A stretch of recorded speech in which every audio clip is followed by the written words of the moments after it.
To my YouTube channel that is wellbeing with doctor Rajesh Rana. आज हम एक केस डिस्कस करने जा रहे हैं that is acupuncture for knee pain. He is the patient with the ACL injury grade 1 in the knee joint. He is having pain, instability during movement, swelling and other symptoms also. Acupuncture का बहुत अच्छा role है। नी में अगर pen है या फिर नी में कोई भी कंडीशन है तो acupuncture is having very good results in all type of knee pains. जैसे if we take the example of osteoarthritis और एनी अदर डिजीज, तो एक्यूपंक्चर बहुत बहुत जल्दी किसी भी परेशानी को हील करता है और ऐसा ही नी पेन के साथ में है। अगर हम एक्यूपंक्चर कर रहे हैं along with physiotherapy, along with exercises, along with weight reduction, तो it gives miraculous results। अभी हम एक्यूपंक्चर करेंगे for the knee pain।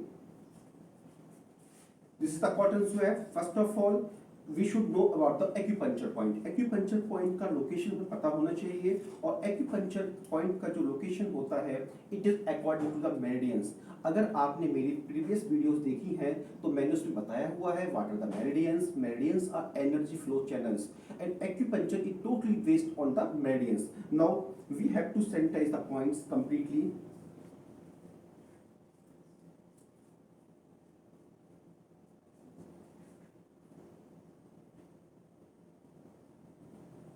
After that, I have to take the needle.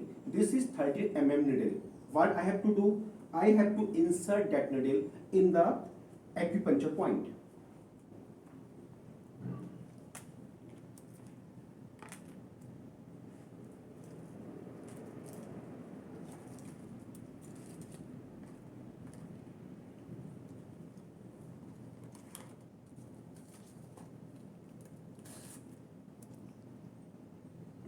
This is one, second, third. This is fourth one. This is fourth one. Then this is fifth one.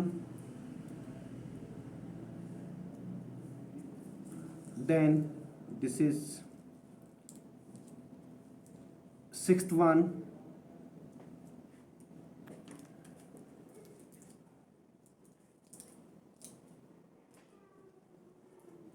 Seventh,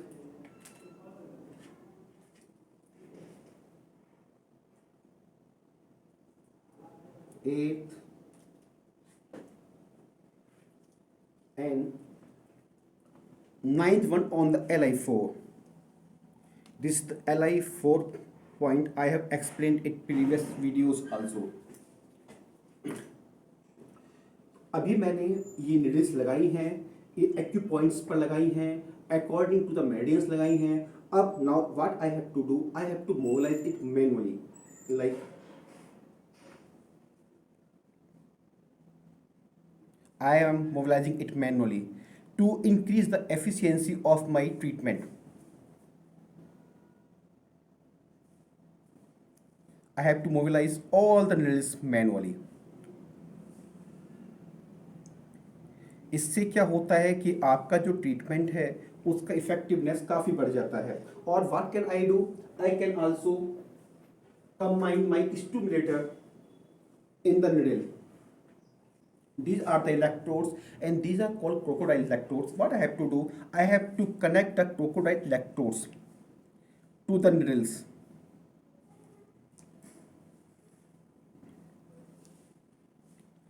just I have to start the machine।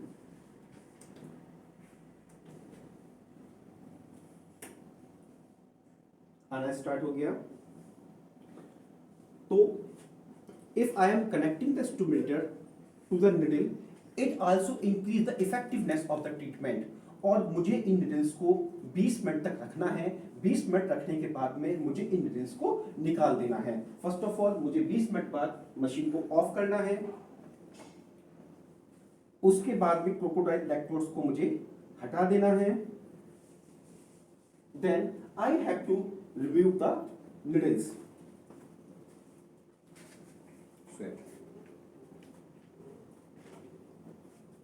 One by one मुझे सब needles को निकाल देना है।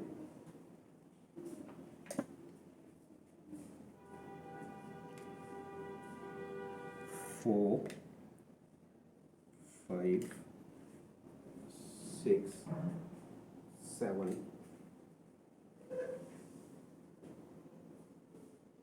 8 and 9। आप देखेंगे जब मैंने निडल्स को प्लेस किया था तब मैंने I have counted that needles and that needles number was 9, और जब मैंने उनको निकाला है तो मैंने काउंट करके ही निकाला है जिससे कि कोई भी निडल पेशेंट के स्किन में रहना चाहे। अभी तो मैंने ये पॉइंट जो दिए हैं, I have placed the needle anteriorly, now I will place the needles posteriorly. There are also two important points posteriorly. Now I will go for the needles posteriorly side.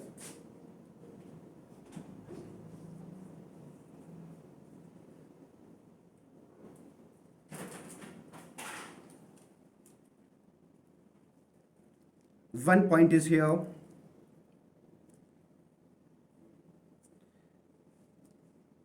Another point is here.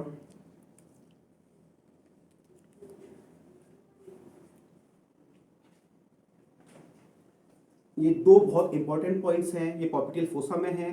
और जैसे मैंने पहले जब मैंने needles को anteriorly लगाया था तो मैंने मोबिलाइज किया था, I have to again mobilise the needles just like the before process. मुझे मोबिलाइज करना है। I can also connect my instrument to the needles to make the my treatment more effective. Okay, after 20 minutes I have to remove the needles.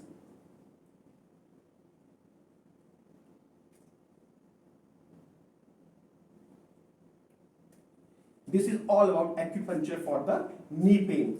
ये जो acupuncture है ये बहुत effective treatment है, मैंने आपको बताया। It is the one of the part of the TCM. TCM में तीन चीजें होती हैं। First one is acupuncture, second one is moxibustion technique and third one is cupping therapy. जो भी पॉइंट सीधे हो जाओ। जो भी पॉइंट मैंने एक्यूपंक्चर के सेलेक्ट किए, उन्हीं सेम पॉइंट्स में जब मैं when I am applying the moxivation stick to the same points, its process is called moxivation. This is the moxi stick. What I have to do, for example, this is the point where I have placed the needle in the acupuncture. In the same way, I have to just place the moxivation stick to the same point. इसको जलाया जाएगा और यहाँ पे इस point को stimulate किया जाएगा, तो दिस इज कॉल्ड मॉक्सिवेशन। अगर हम इस सेम पॉइंट पे अगर हम कप लगाते हैं तो this is called cupping therapy according to the meridian, और मेरिडियन बेस्ड कपिंग थेरेपी ही ज़्यादा इफेक्टिव होती है। अगर आप cupping therapy according to the length कर रहे हैं या फिर ट्रिगर पॉइंट के अकॉर्डिंग कर रहे हैं, उसमें भी वो भी इफेक्टिव होती है। लेकिन अगर आप चाहते हैं to make your cupping therapy more and more effective, it should be according to the meridian. Then अब मैंने आपको बताया कि एक्यूपंक्चर कैसे किया जाता है, किस किस कंडीशन में हम एक्यूपंक्चर करते हैं। अब सबसे इंपॉर्टेंट है कि एक्यूपंक्चर कहाँ नहीं किया जाता है। मैंने अपना प्रीवियस वीडियो में बताया था कि what are the contraindications of the acupuncture. तो सबसे पहले तो एक्यूपंक्चर वही लोग कर सकते हैं those who are having license for it. Those who are not having license for it can't do that acupuncture because it's a complete science. Secondly, बहुत सारी कंडीशंस हैं जिसमें एक्यूपंक्चर नहीं किया जाना चाहिए, जैसे प्रेगनेंसी के दौरान एक्यूपंक्चर अवॉइड करना चाहिए। बहुत सारे पॉइंट ऐसे हैं, one should not go for the acupuncture on these points. Then अगर किसी भी फीमेल को मेंस्ट्रुअल साइकिल्स हैं तो उसमें बहुत सारे पॉइंट होते हैं जो अवॉइड करने चाहिए। देन अगर कोई पेशेंट ब्लड थिनर पे है तो उसका पूरा हिस्ट्री लेना चाहिए।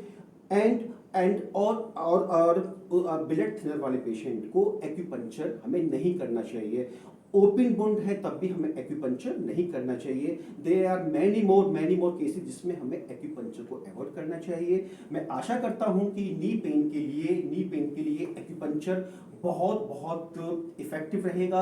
अगर किसी को भी नी पेन है तो आप कोशिश करिए एक प्रॉपर डाइट लीजिए, फिजियोथेरेपी कराइए, साथ में एक्यूपंक्चर कराइए। अगर वेट ज़्यादा है तो वेट रिडक्शन करिए। और भी बहुत सारी टेक्निक्स हैं, जैसे कपिंग थेरेपी है, जैसे मॉक्सिवेशन टेक्निक्स है, पोटली थेरेपी है। These techniques are really very helpful for any type of knee pain, whether it is osteoarthritis, whether it is any other pain. तो मैं आशा करता हूं कि वीडियो आपको बहुत बहुत पसंद आएगी। Thanks a lot.